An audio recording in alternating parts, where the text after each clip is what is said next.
നമസ്കാരം, ഞാൻ ആൽബിൻ ബാവോട് ദോശാന ടിവിയിലേക്ക് ഏവർക്കും സ്വാഗതം. കൈരളിയിൽ നടന്ന UDF പത്രസമ്മേളനത്തിൽ ഇടത് മുന്നണിയെ വെല്ലുവിളിക്കാതെ മുൻ ഭരണസമിതി നൽകിയ ഫ്ളാറ്റ് നിർമ്മാണത്തിൽ ഉണ്ടായ വിഷയം ചർച്ച ചെയ്യാൻ തയ്യാറാണോ എന്നും പിറവത്തെ MLA പോഴിമല നിവാസികൾക്ക് പട്ടയം കൊടുത്തതിൽ യാതൊരു റോള് ഇല്ല എന്നും വാർഡുകളിലെ പരിപാടികളിൽ ഫോട്ടോയും പേരും വെക്കാത്ത വിഷയങ്ങൾ ഉയർത്തി കാണിച്ചുള്ള അനാവശ്യ വിഷയങ്ങളാണ് UDF നിരത്തുന്നതെന്നും മുൻ നഗരസഭാ കൗൺസിലർ കൂടിയായ സോജൻ ജോർജ് കൈരളിൽ നടന്ന UDF പത്രസമ്മേളനത്തിന് മറുപടിയായി പ്രതികരിച്ചു.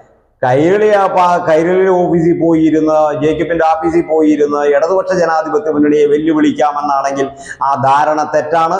ഇപ്പോൾ എന്താ സ്ഥിതി? ഐക്യ ജനാധിപത്യ മുന്നണി പോഴിമല കോളനിയിലെ പാവപ്പെട്ടവർക്ക് പട്ടയം കൊടുത്തതിന്റെ പേരിൽ ഇവർ പ്രശ്നങ്ങൾ ഉണ്ടാക്കുകയാണ്. MLAക്ക് ഒരു റോളും ഇല്ല പട്ടയം കൊടുത്തതിൽ. കാരണം എന്താ? ഈ സ്ഥലം മുനിസിപ്പൽ സെക്രട്ടറിയുടെ പേരിലാണ്. മുനിസിപ്പൽ സെക്രട്ടറി ഇന്നത്തെ ഭരണസമിതി ശ്രീ ജൂലി സാബുവിന്റെയും KP സലീമിന്റെയും ഭരണസമിതി ഒരു തീരുമാനമെടുത്തു.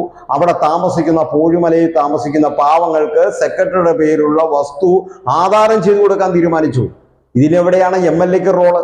MLAക്കോ ആ വാർഡ് കൗൺസിലോ ഒരു റോളും ഇല്ലാതിരിക്കുമ്പോൾ പേരില്ല അല്ലെങ്കിൽ ഫോട്ടോ ഇല്ല എന്ന് പറഞ്ഞ് പോഴിമല കോളനിയിലുള്ളവർക്ക് പിറവം നഗരസഭാ സെക്രട്ടറി ഈ ഭരണസമിതിയുടെ തീരുമാനപ്രകാരം വസ്തു ആധാരം ചെയ്തു കൊടുക്കാൻ ശ്രമിക്കുമ്പോഴും തടസ്സവാദം ഉന്നയിക്കുന്നു.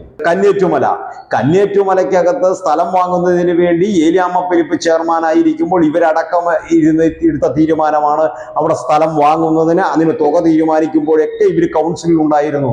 അന്ന് മിണ്ടാതിരുന്ന UDFന്റെ കുറച്ച് നേതാക്കന്മാർ ഇലക്ഷൻ കണ്ടുകൊണ്ട് കള്ളപ്രചരണവുമായി ഇറങ്ങിത്തിരിക്കുമ്പോൾ മുൻ നഗരസഭ ചെയ്യാതെ പോയ കാര്യങ്ങൾ ഇപ്പോഴത്തെ നഗരസഭ ചെയ്യുന്നില്ല എന്ന ഒരു ആക്ഷേപമാണ് ശ്രീ അരുൺ കല്ലറക്കൽ ഉന്നയിച്ചത്.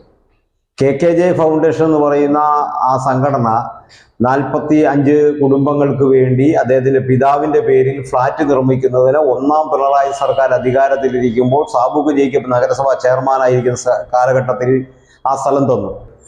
ഗവൺമെന്റിന്റെ നയം എന്ന് പറയുന്ന സ്ഥലം തന്ന ഉടമയുടെ പേരിൽ തന്നെ ഫ്ളാറ്റ് നിർമ്മിക്കണം. എന്നാൽ അപേക്ഷകൾ നൽകുന്നതിന് മുമ്പ് തന്നെ നഗരസഭാ കൗൺസിലിൽ തർക്കം വരുന്നു. അന്നത്തെ ചെയർമാൻ സാബുക്ക് ജേക്കബ് പറഞ്ഞു, ഈ ഫ്ളാറ്റ് നിർമ്മിക്കുന്നത് ലൈഫ് പദ്ധതിയിൽ നിർമ്മിക്കാൻ പോകുന്നത് രാജീവ് ഗാന്ധിയുടെ പേരിലാണ്. അപ്പോഴാണ് വിദേശത്തുണ്ടായിരുന്ന വിദേശത്ത് ഇപ്പോൾ ഉള്ള കൗൺസിലർ ഇപ്പോഴത്തെ അരുൺ കല്ലറ പറഞ്ഞത്, ഈ ഫ്ളാറ്റ് നിർമ്മിക്കുമ്പോൾ അതിന്റെ പേര് ഇന്ദിരാഗാന്ധിയുടെ പേരിലായിരിക്കണം. ഇപ്പൊ പാലക്കാട് നഗരസഭയിൽ നടക്കുന്ന തർക്കം പോലെ ഇന്ദിരാഗാന്ധിയുടെ പേരിലായിരിക്കണം എന്നതിന്റെ പേരിൽ തർക്കത്തെ തുടർന്ന് ഒരടി ആ സ്ഥലം തന്നതിന് ശേഷം അന്നത്തെ ഭരണസമിതിക്ക് UDF ഭരണസമിതിക്ക് ആ ലൈഫ് പദ്ധതിക്കകത്ത് മുന്നോട്ട് പോകാൻ കഴിഞ്ഞില്ല.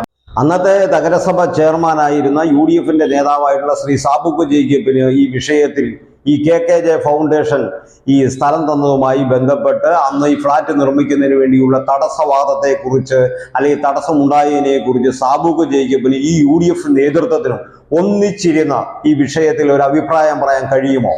ആ പ്രതികരിച്ചിട്ടുണ്ടെങ്കിൽ അതിൻ്റെ അകത്ത് ഞങ്ങളുടെ തെറ്റുകൾ സമ്മതിക്കാം.